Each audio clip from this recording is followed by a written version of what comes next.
Do you also suffer with poor sleep? Do you know what the ramifications will be? So I had a upper respiratory infection, and then I spent a week overseas with two 14-hour flights. I'm 6'3" and cannot sleep on a flight. And then since getting back, I've also had really bad sleep. Like last night I got about 4 hours, and I know I'm not alone. There's many people out there who get bad sleep.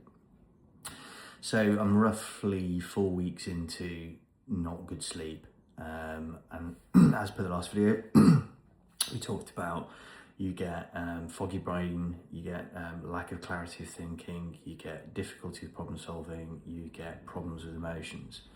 So at the moment I'm really grumpy, apologies to my wife and daughter, my ability to think is pretty poor. So what I wanted to talk about today was the link between fatigue and resilience. I've started reaching for the maladaptive process mechanisms, having a nice beer and also the nicotine pouches. When we're tired, our ability to say no to the bad things like booze and nicotine reduces. So do we fight it? Do we lean into it? Do we do the Jocko Willink and David Goggins thing of I must be tougher? I think we need to probably be slightly easy with ourselves. I'm not saying that ride the heroin dragon, but just go easy on yourself.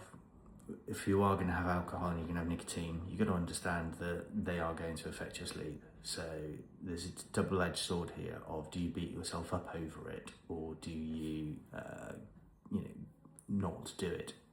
There's pros and cons to both. I can't tell you which one is going to be best for you at any particular moment in time because there's no cookie-cutter solutions with these things. If you are going to have a beer, or you are going to have the nicotine pouches, or you're going to have your poison of choice, don't beat yourself up about it because that's going to create more stress. More stress equals less sleep equals more fatigue, and it's a vicious cycle. So all we can do is be mindful of the choices that we make, and the choices that we make, if they're maladaptive processes like beer and nicotine, is going to exacerbate the fatigue and therefore the problems that we're facing.